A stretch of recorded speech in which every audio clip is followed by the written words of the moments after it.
Haccee goota Amboo seenaan kee gaafa ka'u namuu imimmaan cobsa. Eenyutu si yaaduu dhiisee garaa jabaatee si obsa. Isa kaanitti abjuu fakkaatee isa kaaniif dhugaa ta'ee hedduutu lubbuu dhabee hedduutu siif rataa'e. Meeqaatu siif maraatee sammuusaa gadhiise erga gaafa wareegamtee eenyu nagaan ciise. Amma har'aatti dhaloonni gumaa keef dirreerra fiiga. Inni kaan siif hidhamee inni kaan siif dhiiga.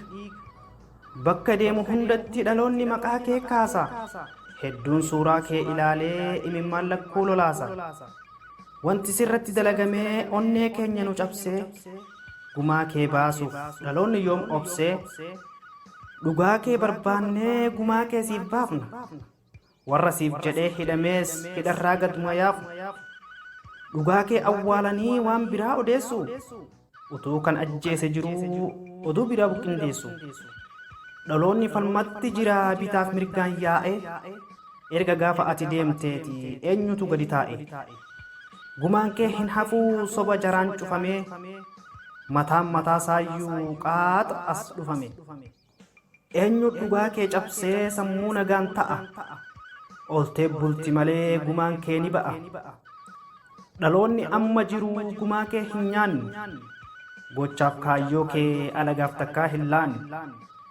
Nu keessaa hin baduu seenaan kee jalqabaa.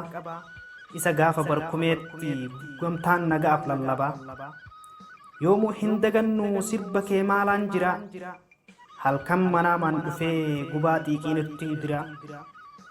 Dhiiga keen daldalanii siyaasaa maqaa baasu. Tuttuqanii dubbatanii mar'umaan nu raasu. Kan si ajjeesu utuu sabni fi dhaloonni hundi beeku. Gamaaf gamanaan iyyanii nutti raasu kaaceeku.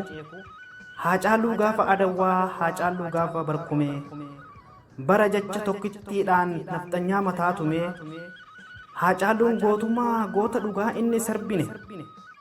Goota guyyuma tokko diinni karaa isaa hin darbine. Goota Amboon biqilchitee fakkaattii daraaraa kafanii.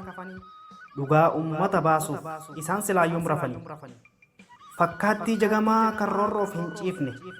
An haacaalluun arge kan waan jedhe hin dhiifne. Goota warra Amboo warra qabsoof angafaa. Gumaa haacaaluu gatuun yaa dhaloota kana fafa. Dhaloonni dammaqaa gumaa haacaaluu baasa. Roorroon nutti mammaruus gamtaan nurraa kaasa. Gumaan haacee keenyaa nyaatamuu hin qabu firaa. Tokkummaa yoo kaane hundumtu nu cina jira. Alagaan nuuf hin taatu nutti dibu yaa cilee. Alagaa hin amaninaa firaa alagaan nama buusa qilee. Maaliif wal jibbinee ulaa jaalalaa walitti cufna. Umrii meeqa waan jiraannuuf mataatti furrii wal tufna.